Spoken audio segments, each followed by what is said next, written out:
बिस्मिल्लाहिर्रहमानिर्रहीम।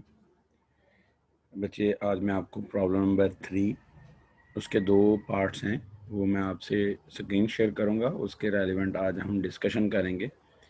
ये problem number 3 है, आपके पास लिखा हुआ है from the following data of mister Arif Mahmood are registered manufacturer calculate his liability of sale tax for August 2018।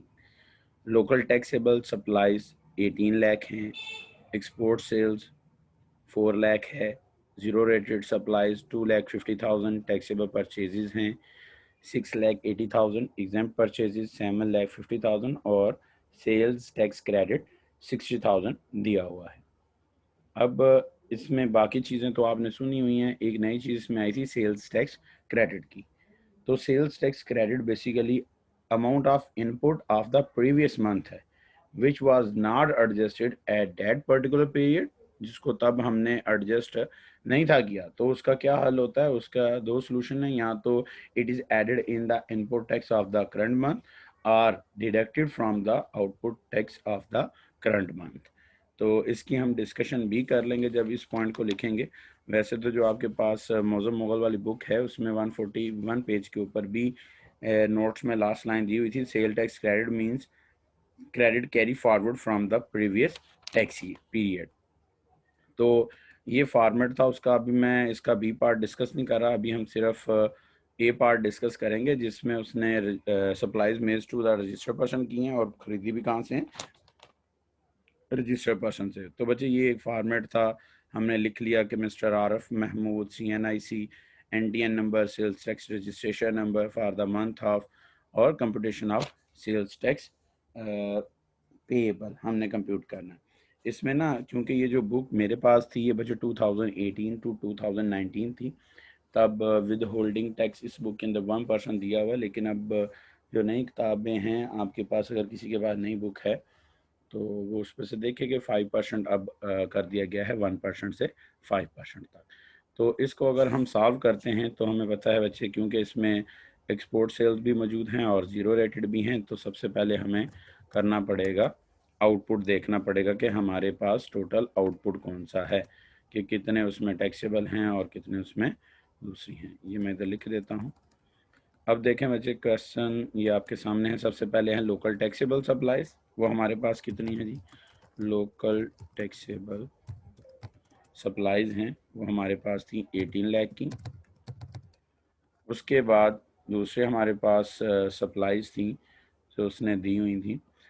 इस क्वेश्चन में यह है कि ये जो लोकल सप्लाईज हैं ये किन को कर रहा है? रजिस्टर्ड पर्सनस को कर रहा है, नॉन रजिस्टर्ड को नहीं कर रहा।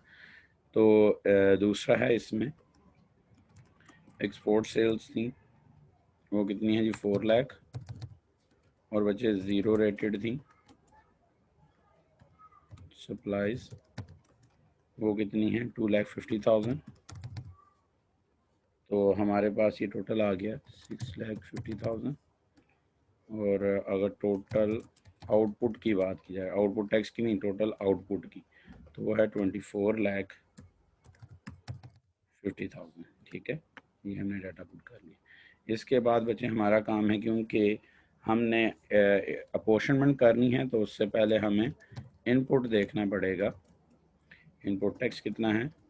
अब बच्चे परचेजेस कहाँ कहाँ से की हुई हैं? परचेजेस एक थी, टैक्सेबल परचेजेस हैं 6,80,000 की, एग्जाम परचेजेस हैं 7,50,000 की। ये दो डाटा जो दिए हुए थे ये इनपुट टैक्स के रिलेटेड थे। मैं लिख देता हूँ taxable purchases from registered persons. ठीक है, वो कितनी है जी? 6,80,000 दिया हुआ था, मैं इधर लिख देता हूँ 6,80,000। बच्चे हम उसके ऊपर चार्ज करते हैं 17%, तो वो हमारे पास अमाउंट आ गई। मैं बल्कि इधर लिख देता हूँ 1,15,600। ठीक है, ये अमाउंट आ गई। इसके बाद हमारे पास एग्जाम परचेजेस भी थी, तो बच्चे exam purchases as it is आ जाती हैं, उनका कोई भी फर्दर रोल प्ले नहीं होता। मैं इधर लिख देता हूँ। ठीक है, तो लेकिन जब इसको हमने फॉरवर्ड किया तो मैं इधर डॉट लाइन लगा दी, यानी कि हमारे पास जो इनपुट टैक्स है वो टोटल आ गया 1,15,600। ठीक है, इसी को हमने अपॉर्शनमेंट के अंदर यूज़ करना है। जब हम इसको अपॉर्शनमेंट के अंदर यूज़ करेंगे, मैं इसको मैं कलर कर देता हूँ। ये मैंने इसको कलर कर दिया। अब हम इधर बनाएंगे अपॉर्शनमेंट के लिए, क्योंकि इसमें ज़ीरो रेटेड भी थी और एग्जेम्प्ट भी थी, तो ये मैंने इधर कर लिया। इसके ऊपर हम हेडिंग दे देते हैं input, apportionment of input tax, apportionment of input tax. अब अपॉर्शनमेंट ऑफ इनपुट टैक्स में हम अपना टर्नओवर देखते हैं कि जो हमने सेल आउट की हैं, और उनके ऊपर इनपुट टैक्स को देखते हैं कि कौन से सप्लाईज पे कितना इनपुट टैक्स हमने पे किया हुआ। तो हमारे पास बेसिकली दो थी, एक थी लोकल टैक्सेबल सप्लाईज थी, एक को अगर हम इकट्ठा लिख दें कि export sales and zero rated supplies. इसको थोड़ा सा मैं एडजस्ट कर देता हूँ। मुझे टर्न ओवर कितना था आपको पता है, 18 लाख के ऊपर दिया भी हुआ है, ये 18 लाख एज इट इज़ आ गया। और दूसरे कितनी थी, वो 6,50,000 की थी, वो एज इट इज़ लिख दी।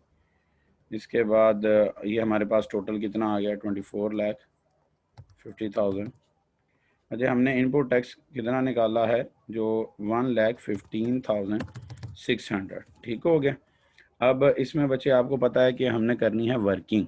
तो वर्किंग के लिए क्या है कि हमने पहले भी क्वेश्चंस के अंदर काफ़ी दफ़ा किया हुआ है कि हम क्या करते हैं कि लोकल टैक्सेबल सप्लाईज को डिवाइड कर देते हैं टोटल टर्नओवर से और मल्टीप्लाई कर देते हैं इनपुट टैक्स से। इसी तरह ज़ीरो रेटेड सप्लाईज हैं या एक्सपोर्ट सप्लाईज हैं, वो 6,50,000 थी, उनको हम डिवाइड कर देते हैं 24,50,000 से और मल्टीप्लाई कर देते हैं 1,15,600 से। तो ये जो बच्चे वर्किंग 1 और वर्किंग 2 है, ये आपको आनी चाहिए। ये इसका आंसर आ जाता है 84,931, और बच्चे इसकी कैलकुलेशन करने से आ जाता है 30,669। ये मैंने इधर लिख दिए, और ये हमारे पास सारे का सारा अपॉर्शनमेंट का डाटा है जो हमने देख लिया। इसके बाद आपको पता है हम काम करते हैं सेल्स टैक्स लायबिलिटी का। सेल्स टैक्स लायबिलिटी हमारी कितनी है, उसमें हम क्या करते हैं, हम अपने आउटपुट का 17% लेते हैं। इसमें मैं लिख देता हूँ आउटपुट टैक्स, यहाँ लिखते हैं taxable, tax on taxable supplies लिख सकते हैं हम, यहाँ लोकल टैक्सेबल सप्लाईज, ये अगर मैं लिख देता हूँ लोकल टैक्सेबल सप्लाईज, यहाँ उससे भी अच्छा है अगर इधर मैं आपको टेबल ड्रा कर दूँ, क्योंकि टेबल से ये होता है कि सामने एग्जैक्ट वैल्यूज पता चल जाती हैं। ये मैं लिख देता हूँ। उसमें सबसे पहले था लोकल टैक्सेबल सप्लाईज, आपकी कितनी थी, 18 लाख की, मैंने इधर लिख दिया 18 लाख, और आपको बच्चे पता है उसके ऊपर हमने 17% चार्ज करना है। 17% चार्ज किया तो हमारे पास आंसर आ गया 306,000, ठीक है। और इसमें से हमने लेस करना होता है, आपको पता ही है कि हम इनपुट टैक्स को लेस करते हैं जो इसके ऊपर लोकल टैक्सेबल सप्लाईज की इंगेज था। Input tax local taxable supplies, ये इस तरह लिखेंगे। वो कितना आया जी, आपने जो वर्किंग 1 की थी, ये बेसिकली उसकी बात कर रहा है, तो वर्किंग 1 में आ गया था आपका 84,931। इधर मैं लिख देता हूँ, इसको ज़रा मैं ऐसे मैनेज कर लेता हूँ ताकि कॉलम हमारे पास तो सेम ही रहने, लेकिन ज़रा व्यू अच्छा हो जाता है। तो इसमें बच्चे कितना आया, आपने देखा कि अमाउंट थी 89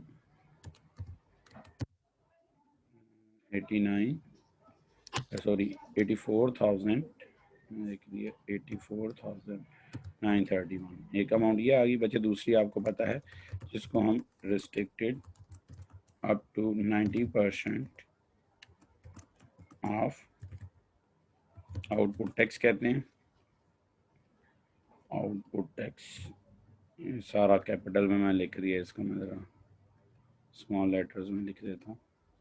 ये रिस्ट्रिक्शन थी जिसमें हम क्या करते हैं, हम 90% लेते हैं अपने आउटपुट टैक्स का। अब आउटपुट टैक्स कितना है वो हमें पता है 30,306,000, और बच्चे अगर हम उसका 90% लेंगे तो हमारे पास आंसर आ जाता है 2,75,400। ठीक है, तो इसमें देखें कि input tax is well with in the limits, वो फाल उसी में कर रहा है, तो जो कम अमाउंट है विच एवर इज लेसर हम उसी को फॉरवर्ड कर देते हैं, वो है 84,931। ठीक है, तो बच्चे हमारे पास इसका आंसर आ जाता है 069। ठीक है, अब इसमें देखें, इसमें जो हमारे पास क्वेश्चन के अंदर सेल्स टैक्स क्रेडिट दिया हुआ था उसको एट द एंड पे जाके हम लेस कर देते हैं। ठीक है, तो इधर मैं कर देता हूँ सेल्स टैक्स क्रेडिट कितना दिया हुआ था, जो प्रीवियस ईयर का था, जो एडजस्ट नहीं था हुआ 60,000। तो बच्चे मेरे पास आंसर आ गया 069। ये हमारा क्या है, sales tax payable, total sales tax payable. ठीक है, ये बच्चे इसका आंसर आ गया। इसमें देखें, इस क्वेश्चन को समझना है कि ए पार्ट और बी पार्ट में फ़र्क क्या है। ए पार्ट में ये था कि उसने परचेजेस भी रजिस्टर्ड पर्सन से की हैं और सेल्स भी रजिस्टर्ड पर्सन को की हैं, और जो सेकंड पार्ट है उसमें उसने नॉन रजिस्टर्ड से परचेजेस की हैं और नॉन रजिस्टर्ड पर्सन को सेल आउट की हैं। तो ये बच्चे आपका प्रॉब्लम नंबर 3 का पार्ट 1 था। इसमें कोई भी क्वेश्चन आपने पूछना हो तो आप ग्रुप में पूछ लीजिएगा। इसके बाद जो इसका बी पार्ट है वो भी मैं साथ ही अपलोड कर देता हूँ। ठीक है।